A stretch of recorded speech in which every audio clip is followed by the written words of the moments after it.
کہ بھائی کہیں اللہ ناراض نہ ہو جائے. بس یہ خوف رہنا چاہیے کہ اللہ ناراض نہ ہو جائے. یہ خوف ہوگا تو ہر کام سیدھا ہوگا، ہر کام اللہ کی تابع فرمانی کا ہوگا. ہم دنیا میں بھی جو کرتے ہیں کس لیے کرتے ہیں؟ کہیں برادری کے ڈر سے، کہیں گھر والوں کے خوف سے، کہیں گلی محلے کے پریشر سے. یہی چیزیں ہماری فکر ہوتی ہے. وہ کیا کہیں گے، وہ کیا کہیں گے، یہ کیسے ہوگا، کوئی اعتراض نہ کر دے. ہماری سارا دن جو ہے وہ اسی چکر میں گزرتا ہے نا. جبکہ سب سے امپورٹنٹ کیا چیز ہوتی ہے؟ اللہ کا ڈر، اللہ کی ناراضی کا ڈر، کہ اللہ ناراض نہ ہو. ہم دن میں بھی یہی کہتے ہیں کہ اگر ہم نے کسی شادی میں بھی جانا ہے تو کیا ہوتا ہے گھر میں، ضرور جانا ہے، اگلے ناراض نہ ہو جان. فوتگی تے بھی اسی کیوں جانے بھائی، پہنچنا بھائی، اگلے ناراض نہ ہو جائے، لامبا نہ بن جائے، گلا نہ بن جائے، شکایت. تو بھائی اللہ کی ناراضی کی سب سے زیادہ کرتے. تو جو اس ہدایت نامے کا آغاز جس بات سے ہوا تھا وہ یہی ہوا تھا کہ اللہ کی نافرمانی سے بچو جیسے بچنے کا حق ہے. اللہ کا تقوی اختیار کرو جیسے تقوی اختیار کرنے کا حق ہے. اللہ کی ناراضی سے ڈرو جیسے کہ ڈرنے کا حق ہے. یہ سارے کوئی بھی ان میں سے معنی لگاتے چلے جائیں، آپ کو ایک نیا رنگ ملے گا، ایک نیا انداز ملے گا کہ یار اتنی کیفیت. تو یہاں پر بھی یہی بات ہے کہ کہا جا رہا ہے سارے پس منظر میں دیکھیے کہ کیا گھبراہٹ ہے. تو اللہ کیا کہہ رہے ہیں؟ فاتقوا اللہ لعلکم تشکرون. یعنی وہ بدر والی بات کو یاد کرو. یہ تو شکر گزاری کا مقام ہے کہ اللہ نے تمہیں چن لیا ہے، اللہ کی مدد تمہارے ساتھ ہے، تمہیں تو شکر گزار ہونا. تمہیں تو اللہ کی نافرمانی، اللہ کی ناراض، کہ اللہ ناراض نہ ہو جائے، ہمارے اعمال ایسے ہوں، ہمارے کام ایسے ہوں کہ اللہ ناراض نہ ہو، باقی خیر ہی خیر ہے، اللہ تمہارے ساتھ ہے. تو تم شکر گزار بن سکو، اس کے لیے بھی تمہیں ریکوائرڈ کیا چیز ہے؟ تقوی. اللہ بسم اللہ. اذ نقول للمؤمنین، اذ تقول، اے پیارے صلی اللہ علیہ وآلہ وسلم جب آپ کہہ رہے تھے مومنوں سے، اذ جب، تقولو آپ کہہ رہے تھے، للمؤمنین مومنوں کے لیے، أَلَنْ يَكْفِيَكُمْ أَنْ يُمِدَّكُمْ رَبُّكُمْ بِثَلَاثَةِ آلَافٍ مِّن مَلَائِكَةٍ مُنزَلِينَ. اللہ اکبر، اللہ اکبر. لفظی ترجمہ الف کیا، لن نہیں، یکفیا وہ کافی، کم تمہیں، الف کیا لن نہیں، یہ وہ کفیا کافی، کم تمہیں، کیا تمہارے لیے یہ بات کافی نہیں ہے، ان کے یمدکم وہ مدد کرے تمہاری، کون؟ ربکم. جب اے پیارے صلی اللہ علیہ وآلہ وسلم جب آپ مومنوں سے یہ بات کہہ رہے تھے کہ اے مومنوں کیا تمہارے لیے اتنا کافی نہیں ہے کہ تمہارا رب تمہاری مدد کرے، بے ساتھ سلاساتی 3,000 ہزار، ساتھ 3,000 من الملائکتی فرشتوں میں سے، منزلین اتارے ہوئے، نازل شدہ، اترتے ہوئے. تو جو اقبال نے کہا نا کہ کتار اندر کتار، منزلین، یہ یہاں سے وہ بات انہوں نے لی، کتار اندر کتار.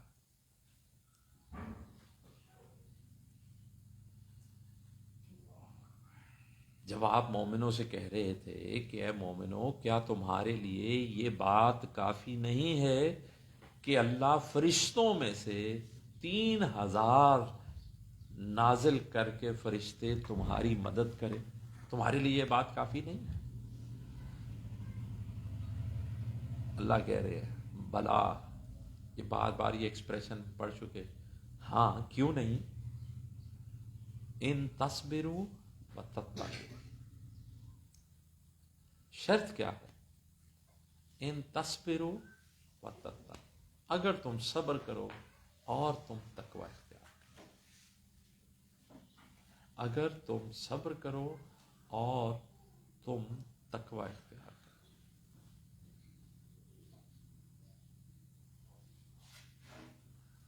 اب ایک سوال ہے یہاں پر کہ اللہ کن کہتا ہے تو سب کچھ ہو جاتا ہے. تو یہاں پر فرشتوں کے اتارنے سے ہی کیوں مدد کی گئی؟ اللہ ویسے ہی چاہتا تو کفار کے لشکر کو نیست و نابود کر سکتا ہے. پچھلے دفعہ وہ نوازش بھائی کا سوال بھی کچھ اسی پیرائے کا تھا غالباً، کہ اللہ تو جب کن کہتا ہے تو سب ہو جاتا ہے اللہ کے کلمے سے، یعنی اللہ کے کلام سے ہر کام ہو جاتا ہے. تو پھر یہ بات جب آتی ہے کہ اللہ یہ کر رہا ہے یا اللہ ایسے ہی، تو یہ اس معنی میں. تو یہاں پر بھی یہ سوال کچھ لوگوں نے اٹھایا کہ فرشتوں کو ہی، اور پھر 3000 فرشتے، اور آگے ہم پڑھیں گے کہ وہاں 5000 فرشتوں کی بات بھی ہو. تو یہ دراصل میں جو ایک بات اکثر کہتا ہوں کہ اللہ ہمارے لیے ویسے ماحول بناتا ہے یا ویسے الفاظ استعمال کرتے ہیں یا ویسی بات بتاتے ہیں جو ہماری عقل اور سوجھ بوجھ کو سوٹ کرتی ہے. آگے آج کے سبق میں ایک اور مثال بھی اس اعتبار سے آئے گی کہ مسلمان تعداد دیکھ کے پریشان ہیں، ان کی زیادہ ہے ہماری کم ہے. اللہ کہتے ہیں میں تمہارا لشکر بڑھا دیتا ہوں، اور لشکر بھی اب ایسے لوگوں سے نہیں جو تمہارے ساتھ کے ہیں، لشکر بھی میں آسمان سے اتار کے بھیج رہا ہوں. منزلین، میں نازل کرتا ہوں انہیں تمہارے ساتھ نیچے اتر رہے، یعنی آسمان سے مخلوق نیچے اتر آئے تمہاری مدد کے لیے، تمہاری تسلی کے لیے. انسان کا مزاج یہی ہے نا کہ وہ تعداد، چونکہ تعداد دیکھ کے گھبرا رہے ہیں تو اللہ کہتا ہے تمہاری تعداد کے لیے پھر میں انسان نہیں، میں اپنی آسمانی مخلوق تمہارے لیے ادھر تعداد کے طور پہ بھیج دیتا ہوں، کہ وہ 3000 ہے نا، تو 3000 دیکھو تمہارے، تم جدھر ہو وہ ادھر کے ادھر ہے، ان کے لیے 3000 میں نے بھیج دیے ان کا مقام. تو نبی کریم صلی اللہ علیہ وآلہ وسلم اللہ کے حکم سے مومنوں کو یہ تسلی دے رہے ہیں کہ مومنوں تمہارے لیے کیا یہ بات کافی نہیں ہے؟ تو اللہ کیا کہہ رہے ہیں؟ بلا، ہاں کیوں نہیں، 3000 فرشتوں کی مدد کیوں نہیں آتی. ان تصبروا وتتقوا، بات یہ ہے کہ اگر تم صبر کرو، یعنی گھبرا نہ جاؤ کہ جی ہمارے 700 رہ گئے ادھر 3000 ہے، اور تتقوا، نافرمانی سے بچو. اللہ اکبر. وَيَأْتُكُم مِّن فَوْرِهِمْ هَٰذَا، اور یاتکم، وہ آئے تمہارے اوپر، من سے، فورہم. اب فور کا ایک لفظی ترجمہ تو جوش ہے، ہم اپنے جوش میں، یعنی وہ زور سے آ دھمکے تمہارے اوپر، وہ جوش سے تمہارے اوپر حملہ آور ہو جائیں، وہ تمہارے اوپر حملہ آور ہو جائیں. ھذا یمددکم ربکم بخمسۃ آلاف من ملائکۃ مصومین. ھذا، یہ، یعنی وہ اس طرح تم پر حملہ آور ہو جائے تو یہ یمددکم، وہ مدد کرے گا، کم تمہاری، ربکم تمہارا رب. یعنی اگر یہ کفار تم پر اچانک حملہ آور ہو جائیں، اگر یہ کفار تم پر پورے جوش سے حملہ آور ہو جائیں، اگر یہ کفار پلٹ کر تم پر حملہ آور ہو جائیں، یمددکم، وہ مدد کرے گا تمہاری، ربکم تمہارا رب، بخمسۃ، بے ساتھ، خمسہ 5، آلاف 1000، من ملائکۃ، فرشتوں میں سے. وہ تمہارا رب تمہاری مدد کرے گا 5000 من الملائکۃ، فرشتوں میں سے، مصومین،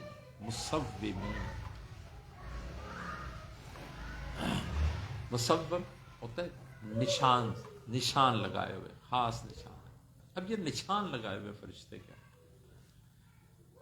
فرشتوں میں سے 5000 نشان لگائے ہوئے فرشتے.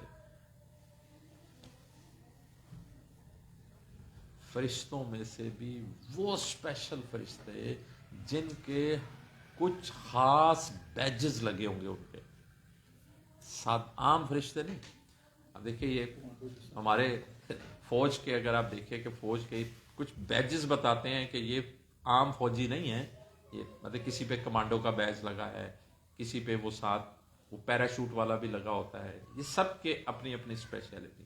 تو اللہ کہتے ہیں فرشتوں میں سے بھی 5000 بیجز لگائے ہوئے فرشتے اسپیشل،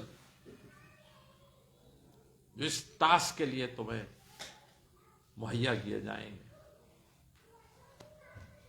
اللہ.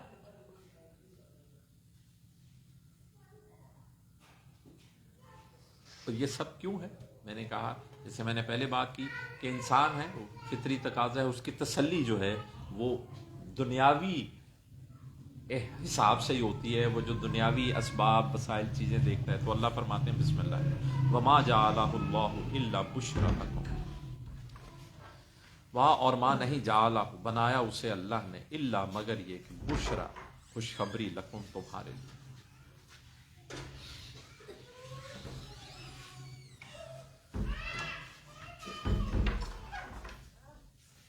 نہیں بنایا اسے اللہ نے مگر خوشخبری تمہارے لیے.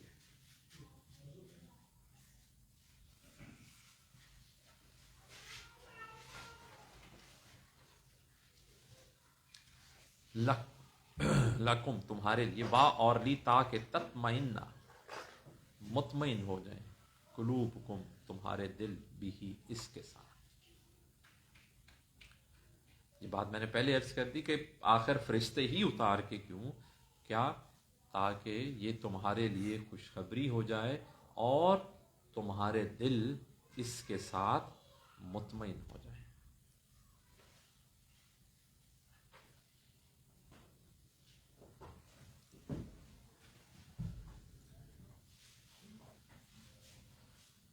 تو آگے جو پھر ٹکڑا ہے کہ آخر یہ سارا تقوی یہ سب کیوں اختیار کرنا ہے، کہ بنیادی نقطہ یہ ہے کہ سب کچھ کس کی طرف سے ہے؟ اللہ کی طرف سے. بسم اللہ الرحمن ومن نصر الا من عند اللہ العزیز الحکیم، کہ مدد تو صرف اللہ کی طرف سے ہے جو غالب بھی ہے، جو حکمت والا بھی.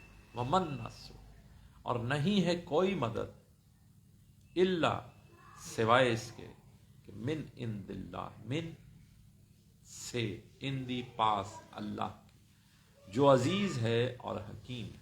پھر یہاں پر یہ صفتیں کیا ہیں؟ کہ وہ جو سب سے غالب ہے اور حکمت والا ہے. کہ مدد کس کو دینی ہے، مدد کا حقدار ہے کون؟ یہ حکمت بھی وہ رکھتا ہے، اور غالب ہے کہ مدد صرف اس کی طرف سے. ومن نصر الا من عند اللہ العزیز الحکیم، اور نہیں ہے مدد مگر صرف اللہ کے پاس سے جو عزیز ہے، حکیم ہے.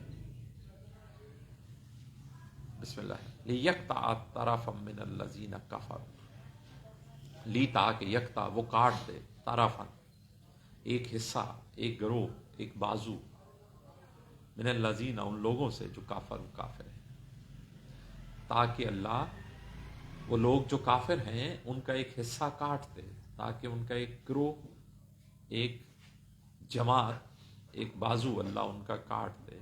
او یا یکبتہم، انہیں ذلیل کر دے. او یا یہ وہ اکبتا ذلیل کر دے، ہم انہیں، یعنی یہ جو اللہ کی مدد ہے یہ کیوں ہے تمہارے لیے؟ تاکہ اللہ ان کا ایک گروہ کاٹ دے، ان کا ایک حصہ ان سے کاٹ دے، یا انہیں ذلیل کر دے.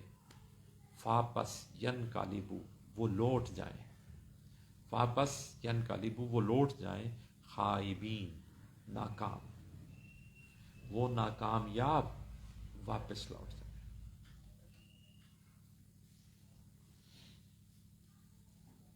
اب یہ بات شروع کہاں سے ہوئی تھی؟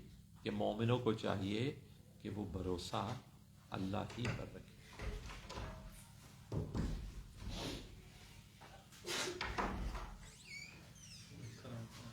وعلیکم السلام.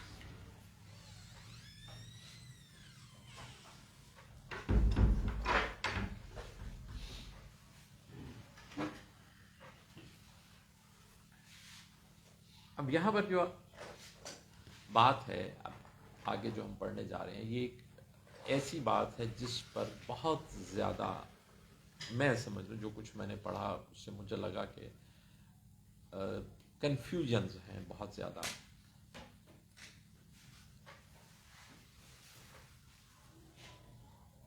نبی کریم صلی اللہ علیہ وآلہ وسلم خود بھی اس اعتبار سے فکر میں تھے کہ ایک طرف ایک گروہ چھوڑ کے چلا گیا ہے، دوسری طرف جو موجود ہیں ان میں سے کچھ لوگ گھبراہٹ کا شکار ہو گئے ہیں، تیسری طرف جو حملہ آور ہیں ان کے لیے ان کے اعتبار سے ایک کہہ لیں کہ چونکہ آپ رحمت للعالمین ہیں تو اس اعتبار سے فکر مند تو ہمیشہ رہتے تھے کہ لوگ ایمان قبول نہیں کر رہے، انہیں اندازہ نہیں ہے کہ وہ اپنا کیا نقصان کر رہے ہیں. تو یہ جو کفار ہیں اب وہ دشمن من کے حملہ آور ہو گئے ہیں. تو نبی کریم صلی اللہ علیہ وسلم کی تو ہمیشہ سے ایک خواہش رہی کہ لوگ اسلام قبول کریں، آئیں، اللہ کے تابع فرمان بندے بنے. تو نبی کریم صلی اللہ علیہ وآلہ وسلم اس اعتبار سے غم کا شکار بھی ہوتی. یہ ساری تسلیاں قرآن میں مختلف مقامات پر نبی کریم صلی اللہ علیہ وسلم کو اللہ کی طرف سے دی جاتی رہی ہیں کہ آپ فکر مند نہ ہوا کریں، آپ ان کے بارے میں پریشان نہ ہوا کریں، کیونکہ یہ معاملہ آپ کے اختیار میں کہ کون اسلام لائے اور کون نہ لائے، کون اللہ کا تابع فرمان بنے اور کون اللہ کا تابع فرمان نہ بنے. اب ان کا معاملہ اللہ کے سپرد ہے. اللہ چاہے جس کو بخش دے، جس کو چاہے توبہ کی توفیق دے.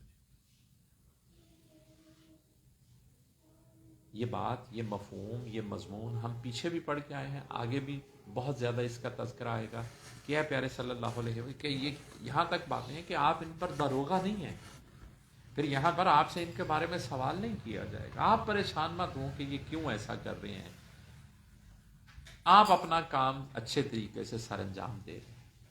اب یہاں پر ایک گروہ الگ ہو جاتا ہے، دوسرا فکر مند ہے، تیسرا جو ہے وہ سامنے مقابلے کے لیے کھڑا ہے دشمن کی صورت میں.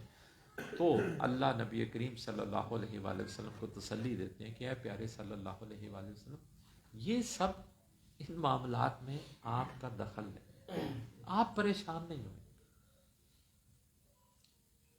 اب ان کے ساتھ کیا کرنا ہے یہ آپ کے رب کا معاملہ،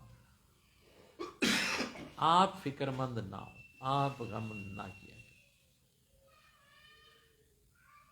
میں نے جو پڑھا اکثریتی مفسرین نے یہاں پر اس نقطے پہ آ کے اس آیت کا جو ترجمہ کیا ہے اور اس کی جو تفاسیر کی ہیں وہ یہ کی ہیں کہ اللہ نبی کریم صلی اللہ علیہ وآلہ وسلم کو یہ کہہ رہے ہیں کہ لوگوں کو عذاب دینا یا سزا دینا یا معاف کرنا یہ آپ کا اختیار نہیں ہے.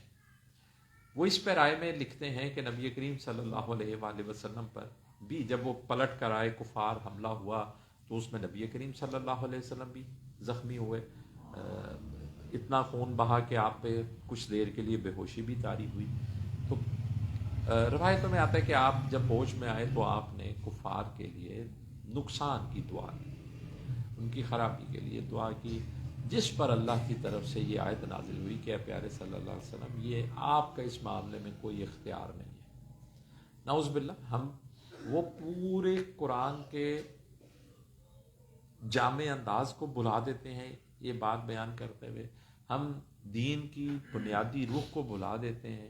ہم یہ کہتے ہیں کہ یہاں تک کچھ مفسرین نے لکھا کہ اللہ نے نبی کریم صلی اللہ علیہ وآلہ وسلم کو ٹوک دیا کہ آپ یہ نہیں کریں. ہمیں یہ باتیں ساری سمجھنی ہیں کہ ہم یہ باتیں بیان کر کے خود کتنا بڑا سوالیہ نشان بنا رہے ہیں کہ نبی کریم صلی اللہ علیہ وآلہ وسلم ایسے کام کر رہے ہیں کہ جو اللہ کی طرف سے نعوذ باللہ انہیں ٹوکا جا رہا ہے یا روکا جا رہا ہے. کہ اللہ کی طرف سے تو آپ کے لیے ایک مسلسل ہدایت نامہ بھی چل رہا ہے، اور آپ کا بھی جو اللہ کو راضی رکھنے کے لیے اپنے اندر جو معاملہ ہے وہ کسی بھی انسان سے بڑھ کر کتنا بڑھ کر ہے، زیادہ ہے. تو ہم جب یہ بات کر رہے ہوتے ہیں کہ آپ صلی اللہ علیہ وسلم کی اس دعا پر آپ کو اللہ نے روک دیا کہ نہیں ہے پیارے صلی اللہ علیہ وسلم آپ کا اس میں کوئی اختیار نہیں، اور لوگوں نے یہاں پر لفظ لکھے ہیں کہ آپ کا اس معاملے میں کوئی اختیار نہیں ہے. تو میں نے اس لیے یہ پہلے آپ کو یہ ساری تمہید بیان کر دی کہ یہاں پر یہ جو ایک بات ہو رہی ہے کہ آپ کا اس معاملے سے کوئی دخل نہیں ہے، اس معاملے میں وہ کون سا معاملہ ہے کہ یہ کون نافرمانوں کی صف میں کھڑا ہوتا ہے اور کون تابع فرمانوں کی صف میں کھڑا ہوتا ہے. اب اللہ ان کے ساتھ کیا معاملہ کرتا ہے، اللہ ان کے ساتھ کیا معاملہ کرتا ہے، آپ اس معاملے میں فکر مند نہ ہو. تو یہ آیت بطور تسلی کے ہے، نہ کہ بطور روک ٹوک. مفسرین نے یہی لکھا، اکثریتی نے، کہ یہ روکنے کی بات ہے، کہ بلکہ کچھ نے تو اس سے بھی آگے پھر باتیں لکھی جو کہ مجھے یہ لگتا ہے کہ یہ نبی کریم صلی اللہ علیہ وسلم کی، جب ہم یہ باتیں بیان کر رہے ہیں تو نعوذ باللہ ہم سخت الفاظ استعمال کر کے کہیں گستاخی کے مرتکب نہ ہو جائیں. ہمیں پورے منظر کو سمجھنا ہے، ہمیں پورے دین کی روح کو سمجھنا ہے، نبی کریم صلی اللہ علیہ وسلم کی پوری زندگی کو دیکھنا ہے. وہ اللہ کی طرف سے جو مسلسل یہ کلام آ رہا ہے، اس کے انداز کو، اسلوب کو سمجھنا ہے. تو یہ بات سمجھ میں آتی ہے کہ اللہ نبی کریم صلی اللہ علیہ وسلم کی اس موقع پر اس فکر کے اعتبار سے تسلی دے رہے ہیں کہ آپ فکر مند نہ ہو کہ وہ چھوڑ کے چلے گئے، ان کا کیا بنے گا، یہ پریشان ہے، کیا ہوگا، سامنے کھڑے ہیں. آپ تسلی رکھیے، ان سب کا معاملہ اللہ دیکھ، آپ کو جو کام ہے آپ وہ تسلی سے کیے جا رہے ہیں، اسی پر قائم رہیے. بسم اللہ الرحمن الرحیم. لیس لک من الامر شیء، لیسا نہیں، لکا آپ کے لیے، من الامر کوئی کام، شیئن کچھ بھی،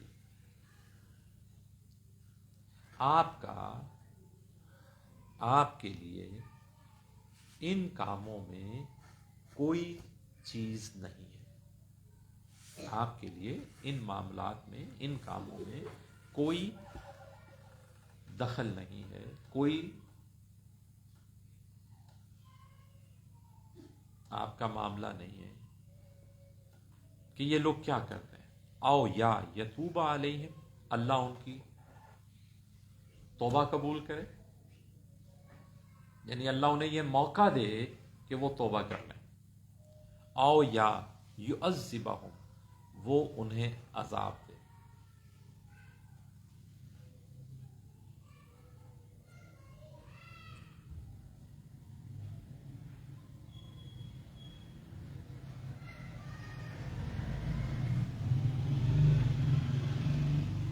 دیکھیں ہم ایک، میں اب یہاں پر مثال، پھر ایک ذہن میں میرے بات آ گئی، میں آپ کو اس مزید تسلی کے لیے ایک بات خدمت میں عرض کر دیتا ہوں کہ ایک طرف دیکھیے ہم یہ کہتے ہیں کہ طائف کے موقع پر جب واقعہ ہوا طائف کا، تو کفار نے نبی کریم صلی اللہ علیہ وسلم کو کتنی تکلیف پہنچائی. تو جبرائیل علیہ السلام پہاڑوں کے فرشتے کو لے کے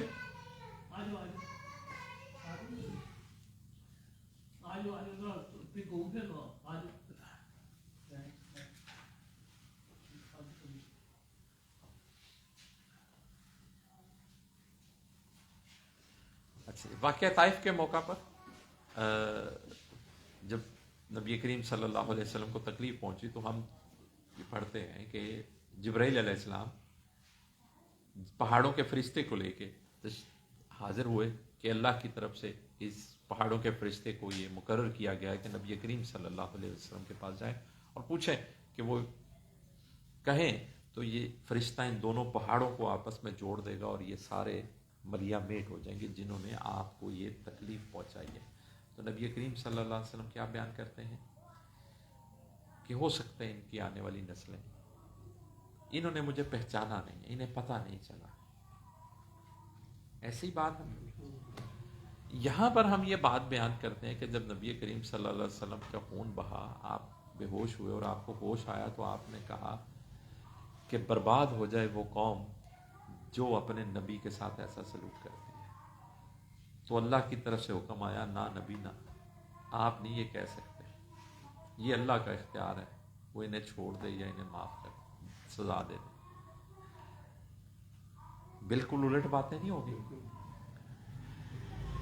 دونوں موقع پر سچویشن کیا ہے، نبی کریم صلی اللہ علیہ وسلم کو تکلیف پہنچائی آپ، اور دونوں کیسز میں آپ پر کا خون بہا. ایک سین میں ہم کہتے ہیں کہ اللہ کی طرف سے فرشتے آ گئے کہ اجازت دیجئے ان کو ملیا میٹ کر دیں جنہوں نے آپ کو یہ تکلیف پہنچائی. دوسرے میں ہم کہتے ہیں کہ نبی کریم صلی اللہ علیہ وسلم نے خود کہا کہ یہ ملیا میٹ ہو جائیں تو اللہ نے روک دیا نہیں، انہیں نہیں کرنا، یہ اللہ کا اختیار ہے، انہیں سزا دے کہ سزا عذاب دے یا معاف کر دے. بالکل الٹ نہیں باتیں ہو گئی. یہ کیسے ممکن ہے؟ یہ کیسے، یہ تضاد مجھے نہیں سمجھ میں آتا کہ یہ کیوں نہیں ہم اس کا جائزہ لیتے. اس ٹکڑے کا حق یہی بنتا ہے کہ وہ جو نبی کریم صلی اللہ علیہ وسلم یہ رویوں کو دیکھ کر جس فکر میں تھے کہ یہ لوگ کیا کرتے جا رہے ہیں، تو اللہ کی طرف سے تسلی آئی کہ ان کو بدلنا یہ آپ کا کام کیا ہے؟ پیغام پہنچا. آپ کا کام ہے اللہ کے احکامات کی تعمیل، وہ آپ کر رہے ہیں، آپ تسلی سے کرتے جائیے. اللہ انہیں توبہ کی توفیق دیتا ہے یا اللہ انہیں عذاب دیتا ہے، آپ کا اس معاملے سے کوئی تعلق نہیں. یہ ہے بات، یہ ہے نقطہ جو سمجھنے کا ہے. اللہ بسم اللہ. لیس لک من الامر شیء او یتوب علیہم او یعذبہم فانہم ظالمون، بس بے شک وہ ظالم ہیں.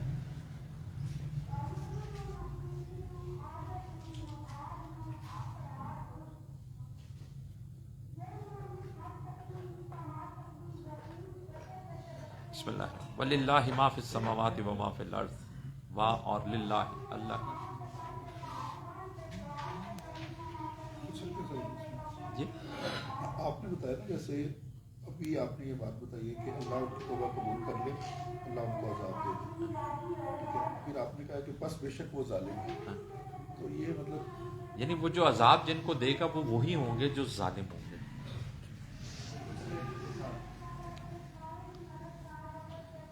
وَلِلَّهِ مَا فِي السَّمَاوَاتِ وَمَا فِي الْأَرْضِ، اور للہ اللہ ہی کے لیے ہے ما جو کچھ ہے فی السماوات آسمانوں میں، وما فی الارض اور جو کچھ زمین میں. اور اللہ ہی کے لیے ہے جو کچھ آسمانوں میں ہے اور جو کچھ زمین میں. یغفر لمن یشاء ویعذب من یشاء، وہ معاف کر دیتا ہے لمن جس کے لیے وہ چاہتا ہے، ویعذب اور وہ عذاب دیتا ہے من یشاء جسے وہ چاہتا ہے.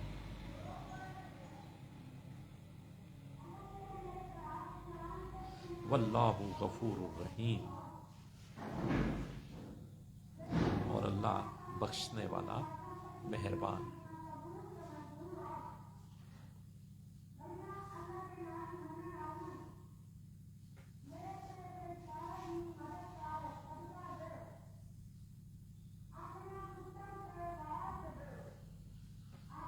اب یہاں سے جو بات شروع ہو رہی ہے وہ پھر یکدم بات آ جاتی ہے سود کی کہ ایمان والو سود کو بڑھا چڑھا کے نہ کھاؤ.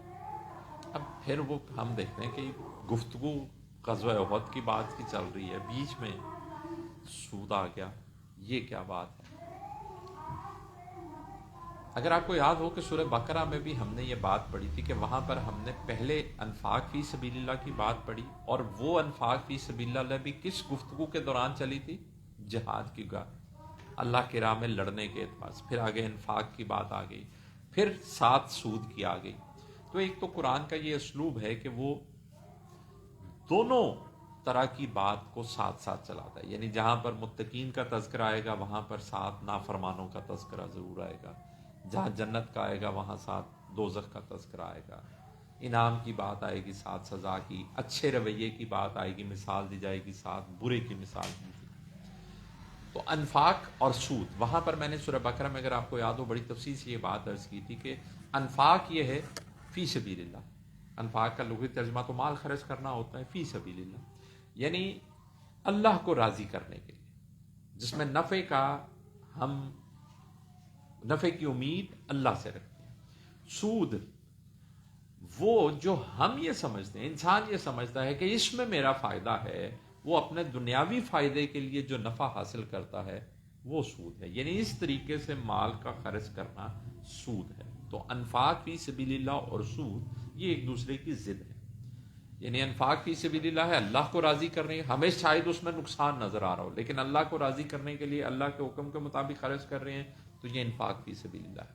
سود یہ ہے کہ ہم اپنا ذاتی فائدہ دیکھ رہے ہیں کہ مجھے اس میں یہ نظر آ رہا ہے کہ میں اتنے دوں گا تو میں نے اتنے لینے ہیں، کیلکولیشنز کے حساب سے۔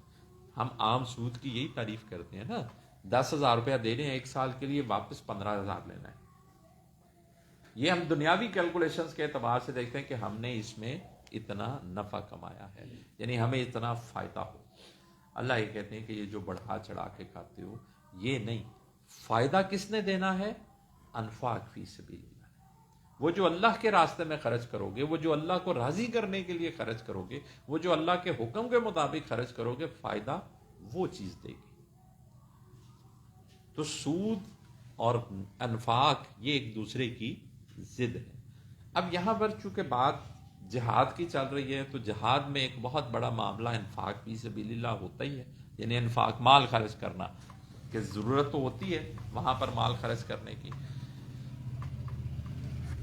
اب یہاں پر بھی آگے انفاق کی بات آئے گی لیکن یہاں پر ترتیب الٹ ہوگی، یعنی وہاں پر بات یہ ہوئی تھی سورہ بقرہ میں پہلے انفاق پھر سود کا تذکرہ آیا، ممانعت آئی سے۔ یہاں پر پہلے سود کا تذکرہ ہو رہا ہے اور پھر انفاق کا آگے تذکرہ آئے گا کہ اصل چیز کیا ہے؟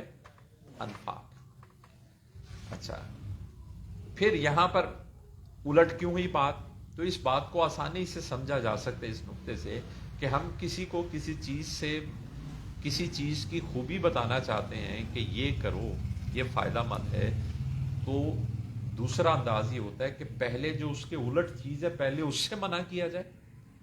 مثال ایسے کہ ہم کسی کو سچ بولنے کی تلقین کر رہے ہیں تو پہلے اسے کہیں جھوٹ سے بچو، جھوٹ بری چیز ہے، پھر اس کے بعد اگلا کیا مرحلہ ہے کہ ہم اسے کہیں کہ سچ بولو۔ تو یہ انداز اس طرح یہ الٹ پلٹ ہے کہ یہاں پر گفتگو پہلے منع کرنے کی آگی، پھر جو کرنے کا کام ہے اس کی آگی۔ اچھا، اب پھر خاص غزوہ احد پر تبصرہ ہوتے ہوئے بیچ میں سود کے بڑھا چڑھا کے کھانے کے، اور خطاب ہے یا ایھا الذین آمنوا، ایمان رکھو۔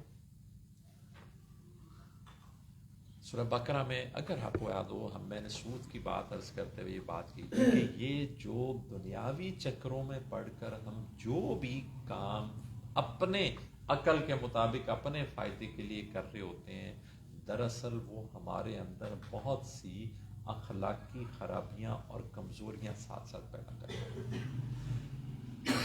مال کو ذاتی، ہم مال کی محبت ہمیشہ انسان کے اندر بزدلی اور بے حسی پیدا کرتی ہے۔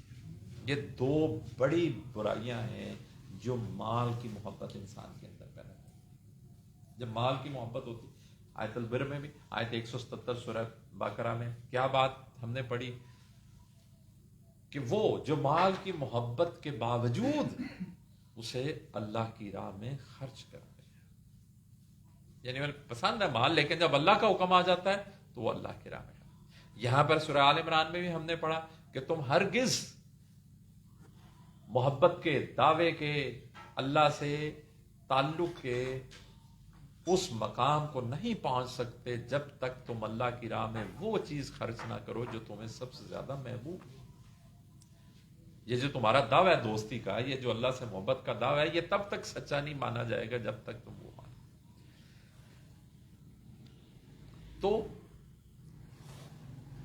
غزوہ احد پر یہ جو تبصرہ ہو رہا ہے، اللہ کہہ رہے ہیں یہ وہ جو لوگ گھبرا گئے تھے بیچ میں، کفار بڑے ہو گئے، زیادہ لشکر ہے، ہمارے 300 چھوڑ گئے، بنے گا کیا؟ اللہ کہہ رہے ہیں یہ جو بزدلی پیدا ہوئی ہے نا، اس کی وجہ وہ مال کی محبت ہے۔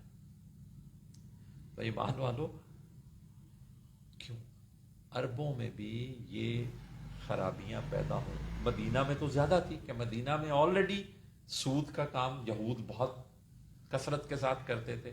اب مسلمان جو وہاں کے، اور یہ جو دو قبائل جن میں یہ بزدلی پیدا ہوئی تھی وہ مدینہ ہی کے تھے، ایک اوس قبیلے کا گروہ تھا اور ایک حضرت قبیلے کا گروہ، تو انہی میں یہ ساری زندگی انہوں نے گزاری تھی، یہ بھی ان کے ساتھ مل جل کے یہی کام کرتے تھے۔ اللہ نے کہا، یعنی دیکھیے کہاں کتنی بنیادی جڑ کی نشاندہی کی گئی ہے کہ آج یہ جو تھوڑی سی گھبراہٹ ان میں نظر آ رہی ہے، اس گھبراہٹ کی وجہ کیا ہے؟ مال کی محبت۔ تو ایمان والو، یہ جو بڑھا چڑھا کے کھاتے ہو نا، یہ چھوڑ دو۔ اگر مقابلہ کرنا ہے نا ایک دوسرے سے، تو وہ اللہ کی راہ میں خرچ کرنے کا مقابلہ کرو، مال کمانے کا مقابلہ نہ کرو کہ وہ اتنا کما رہا ہے تو میں نے بھی کوئی ایسی پالیسی اختیار کرنی ہے کہ میں اس سے زیادہ کما لوں۔ یعنی مال کی محبت کے چکر میں تمہارے اندر اخلاقی خرابیاں پیدا ہوں گی، اخلاقی کمزوریاں، جس کا رزلٹ تمہیں آج یہ نظر آ رہا ہے کہ یہ دیکھو لوگ بندے دیکھ کے گھبرائیں گے، وہ اتنا ہمارا کیا بنے گا؟ اور وہ جو واپس پلٹ گئے ان کی بے حسی۔ یہ سب کیوں ہو رہا ہے؟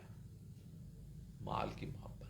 تو مال کی محبت چھوڑو، اگر مقابلہ ہی کرنا ہے ایک دوسرے سے، آگے ہی بڑھنا ہے، تو کس چیز میں بڑھنے کی کوشش کرو؟ اللہ کی راہ میں خرچ کرنے کی۔ یہ ہے اس کا یہاں، اس آیت کا، اس ٹکڑے کا یہاں موجود ہونا۔ ورنہ عمومی یہی حیرانت کہ غزوہ احد کی بات چل رہی ہے، بیچ میں سود کا تذکرہ آ گیا، اور ہمارے ہاں عموماً بتایا بھی ایسے ہی جاتا ہے کہ یہ بیچ میں ویسے بات آ گئی، آگے پھر وہ ہے۔ قرآن کی ایک اللہ کا کلام ہے، اللہ بتائے کہ اس ترتیب سے گفتگو چل رہی ہے تو ایسے ہی نہیں ہے، اس ترتیب کا ایک خاص مقصد ہے۔ وہ مجھے آپ کو سمجھنا ہے، وہ ایک الگ نقطہ ہے، ہمیں سمجھنے کی کوشش کرنا ہے، ایسے نہیں گزر جانا کہ یہ بس ایسے ہی ہے۔ اللہ کریم مجھے اور آپ کو اس کلام کو پڑھنے، اس کو سمجھنے اور اس پر عمل کرنے کی توفیق عطا فرمائے۔ اچھا، اب میں صرف ترجمہ میرے خیال عرض کر دوں گا تو بات آسان ہو جائے گی۔ بسم اللہ الرحمن الرحیم۔ یا ایھا الذین آمنوا لا تأکلوا الربا اضعافا مضاعفا۔ اے لوگو جو ایمان لائے ہو، نہ تم کھاؤ، لا نہ تاکلو، تم کھاؤ، ربا، سود، اضعافا مضاعفا، بڑھا چڑھا کر، دگنا چگنا۔ اضافہ بھی زیادہ کی تشریح کرتا ہے اور مضاعفہ بھی زیادہ کی ہے، تو یعنی دگنا چگنا، دگنے کا ڈبل چگنا ہو گیا نا، یعنی وہ بھی آیا، وہ بھی تاکید، یعنی اتنا بڑھا چڑھا کے تم کھا رہے ہو، یہ نہ کھاؤ۔ پھر نقطہ کیا آ گیا؟ واتقوا اللہ لعلکم تفلحون۔ پہلے تھا لعلکم، اوپر پہلی لائن میں تشکرون، اب آ گیا یعنی کامیابی کا بھی کیا راز ہے؟ تقوی۔ یعنی آج دیکھو اس میدان میں یہ جو تمہیں کامیابی نہیں ملی نا، اللہ کی نافرمانی سے ہو سکتی۔ اب کون سی بنیادی جڑ کی نشاندہی کی جا رہی ہے؟ مال کی محبت۔ اللہ اکبر۔ واتقوا النار اللاتی اعدت للکافرین۔ اب بڑی قیمتی بات ہے یہ، اور یہاں پر کافرین کا ترجمہ کافر نہیں کرنا، وہ لغوی ترجمہ کرنا ہے جو میں بار بار آپ کی خدمت میں پیش کیا کرتا ہوں۔ جو بات نہیں مانتے، جو اللہ کی بات نہیں مانتے، اور ڈرو اس آگ سے، اور اتقوا، ڈرو، نار، آگ سے، اللہ تی، جو کہ اعدت، تیار کی گئی ہے، للکافرین۔ یا ایھا الذین آمنوا سے بات ہو رہی ہے نا، تو نصیحت انہیں کی جا رہی ہے اور بتایا جا رہا ہے سزا کافروں کو ملے گی۔ انہیں بتایا جا رہا ہے بھئی اللہ کی نافرمانی سے ڈرو تاکہ تمہیں کامیابی ملے، اور ڈرو اس آگ سے جو تیار کی گئی ہے ان لوگوں کے لیے جو اللہ کی بات نہیں مانتے۔ وَأَطِیعُوا اللَّهَ وَالرَّسُولَ لَعَلَّکُمْ تُرْحَمُونَ۔ یرحمکم اللہ۔ اور اطاعت کرو، حکم مانو اللہ کا اور رسول صلی اللہ علیہ وآلہ وسلم کا، تاکہ تم پر رحم کیا جائے۔